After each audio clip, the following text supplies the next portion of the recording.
आखिर हावड़ा ब्रिज को पूरे 12 बजे बंद क्यों कर दिया जाता है, जानने के बाद आप भी चौंक जाएंगे। और आखिर क्यों भारत पाकिस्तान और बांग्लादेश से लाखों टन कचरा खरीद रहा है, और कैसे इस आदमी ने प्लास्टिक के इस्तेमाल से पेट्रोल ही बना डाला, जानेंगे आज की वीडियो में। और आखिर क्यों स्कूटी के इन टायर्स को हमेशा छोटा ही बनाया जाता है, और आखिर कैसे ये शाओलिन मॉन्क अपनी उंगलियों से इन पेड़ों तक में गड्ढा कर देते हैं। ऐसे ही फैक्ट्स को जानने के लिए बने रहिए वीडियो के अंत तक। नंबर 1, कोलकाता का हावड़ा ब्रिज इंजीनियरिंग का सबसे बेहतरीन नमूना है, क्योंकि ये एक कैंटिलेवर ब्रिज है। मतलब कि जिस ब्रिज को सिर्फ एक एंड से ही फिक्स किया गया है और इसे दूसरी तरफ से किसी भी तरह का कोई सपोर्ट नहीं दिया गया है। लेकिन क्या आपको पता है कि इस ब्रिज को बनाने के लिए एक भी नट बोल्ट का इस्तेमाल नहीं किया गया? और क्या आप ये जानते हैं कि आखिर क्यों इस ब्रिज का आज तक कभी उद्घाटन नहीं हो पाया? और उससे भी बड़ा सवाल तो यह है कि इस ब्रिज को दिन और रात के 12 बजे दोनों ही समय पर आखिर बंद क्यों कर दिया जाता है? साल 1871 से पहले तक लोगों को कोलकाता से हावड़ा तक जाने के लिए हुगली नदी में से नाव से होकर गुजरना पड़ता था, जिसके बाद सरकार के निर्देशानुसार इस नदी पर 1528 फीट लंबे एक पीपे का पुल का निर्माण किया गया।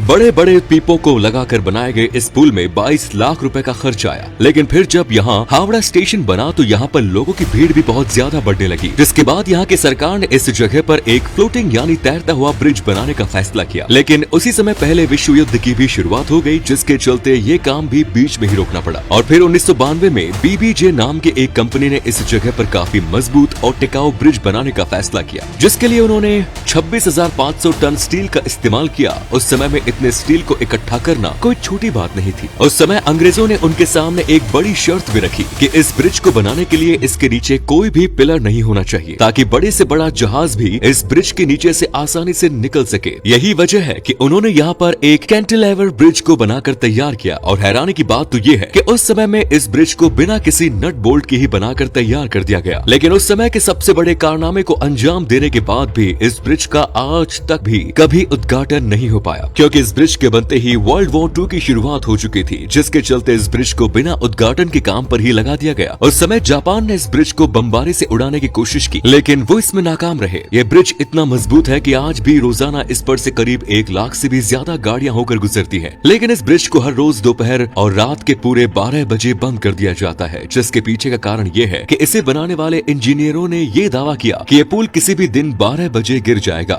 लेकिन उन्होंने ये नहीं बताया कि इसके गिरने का समय वो रात में होगा या दिन में। बस इसी के चलते इसे इन दोनों ही समय पर बंद कर दिया जाता है। और हाल ही में किए गए एक निरीक्षण से ये पता चलता है कि पॉल्यूशन और मौसम की मार की वजह से ब्रिज काफी तेजी से कमजोर होता जा रहा है। इसको संभाल कर रखने वाले ये पिलर आकार में आधे रह चुके हैं। अब देखना यह है कि यहाँ पर ये कब तक टिके रहता है। नंबर 2, बहुत कम ही लोग ये बात जानते हैं कि भारत हर साल पाकिस्तान और बांग्लादेश से करीब 1.5 लाख मैट्रिक टन कचरे को खरीदता है। लेकिन आखिर ऐसा क्यों? आखिर किसी और देश का कचरा भारत के किस काम का? दरअसल पाकिस्तान और बांग्लादेश जैसे कई देशों के पास इस कचरे को रिसाइकल कर उसे दोबारा से इस्तेमाल करने लायक बनाने के लिए कोई भी खास किफायती इक्विपमेंट्स नहीं है, जिसके चलते उनके लिए इस कचरे को संभाल पाना काफी महंगा पड़ता है। और ये कचरा वहाँ पर पड़े पड़े सड़ता है और गंदगी मचाता है। इसी वजह से वो इस कचरे को भारत जैसे दूसरे देशों को एक्सपोर्ट कर देते हैं। लेकिन अब सवाल ये है कि फिर भारत इस कचरे को इम्पोर्ट कर उसका आखिर करता क्या है? तो आपकी जानकारी के लिए बता दूं कि भारत के पास ऐसे कई बड़े इक्विपमेंट्स मौजूद हैं जो इस प्लास्टिक वेस्ट को रिसाइकल कर कई तरह की बोतल, पेपर और यहाँ तक कि सड़कों को भी बनाने का काम करते हैं। आपको शायद इस बात की जानकारी ना हो कि भारत अभी तक इस वेस्ट कचरे का इस्तेमाल कर 10,000 किलोमीटर से भी ज्यादा लंबी सड़क का निर्माण कर चुका है। नंबर 3, यहाँ पर्यावरण को बचाने के लिए हम आज कचरे का इस्तेमाल कर सड़कों का निर्माण कर रहे हैं। वहीं इसी बीच हैदराबाद में रहने वाले 45 वर्ष के सतीश कुमार ने एक ऐसा कारनामा कर दिखाया है जिसकी कोई कल्पना भी नहीं कर सकता। इन्होंने तो वेस्ट प्लास्टिक का इस्तेमाल कर पेट्रोल को ही बनाकर तैयार कर दिया, जिसका इस्तेमाल कर आप अपनी गाड़ियां और मोटरसाइकिल को भी दौड़ा सकते हैं। उन्होंने इस पेट्रोल को प्लास्टिक पायरोलिसिस नाम दिया है। इनका दावा है कि ये हर रोज करीब 200 किलो प्लास्टिक से 200 लीटर पेट्रोल बनाकर तैयार कर लेते हैं। जहां पेट्रोल की कीमतों में रोजाना बड़ी मात्रा में उछाल आ रहा है, वहीं सतीश ने अपने इस पेट्रोल का दाम ₹40 प्रति लीटर रखा है। नंबर 4, दोस्तों आपके भी मन में कभी न कभी ये सवाल तो जरूर आया ही होगा कि आखिर स्कूटी के इन टायर्स को बाइक्स के टायर मुकाबले में छोटा क्यों बनाया जाता है। तो आपको बता दो कि स्कूटी का निर्माण एक पूरी फैमिली की जरूरतों को मद्देनजर रखते रखते हुए किया गया है। इसमें मौजूद ये बूट पैर रखने के काम तो आता ही है, लेकिन साथ ही ये भरी सामान जैसे कि सिलेंडर और घर का जरूरी राशन रखने के लिए भी इस्तेमाल में लाया जाता है, जिसकी वजह से इस बूट स्पेस में भारी सामान को आसानी से रखने के लिए इसकी ऊंचाई को जमीन से थोड़ा ऊपर ही रखा जाता है। साथ ही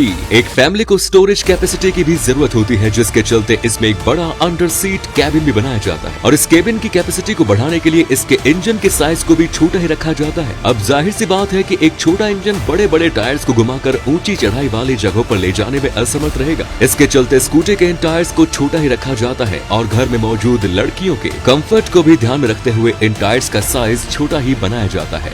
नंबर 5, अभी तक आपने आर्मी के जवानों को दी जाने वाली टफ ट्रेनिंग को तो देखा ही होगा, लेकिन क्या आपने कभी एक शाओलिन मॉन्क को दी जाने वाली ट्रेनिंग को देखा है? एक शाओलिन मॉन्क के हाथों और उसकी उंगलियों को लोहे जैसा मजबूत होना बहुत जरूरी होता है, जिसके लिए उन्हें आयरन फिंगर ट्रेनिंग दी जाती है, जिसके लिए उन्हें अपने हाथों और उंगलियों को कुछ इस तरह से लोहे के इन ड्रम के बीच में से गुजारना पड़ता है और दीवारों जैसे हार्ड सरफेस पर अपनी उंगलियों को कुछ इस तरह से मारना पड़ता है। आप ये जानकर काफी हैरान हो जाएंगे कि ऐसा करने से उनकी उंगलियां इतनी ज्यादा स्ट्रॉन्ग हो जाती है कि ये बहुत ही आसानी से एक पेड़ के तने तक में गड्ढा कर देते हैं। तो उम्मीद है ये वीडियो पसंद आई होगी। अगर आए तो इसे अपने दोस्तों के साथ शेयर करना ना भूलें। धन्यवाद।